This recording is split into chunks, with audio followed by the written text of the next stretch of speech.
Hello guys, in this video I am going to show you how to search for streams in the Kik live streaming application.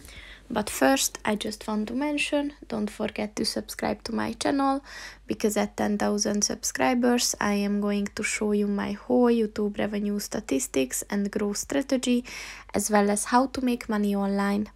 Let's jump into it. First of all, open the application on your phone. And you can click on the search bar at the top of the page on the right, and just type in anything that you're interested, or you can just click on the browse button at the bottom of the page, and here you can search by using categories. You can search for live channels and clips as well, so you will find all the available material here. So that's pretty much it for this video, guys. See you in the next one. Goodbye.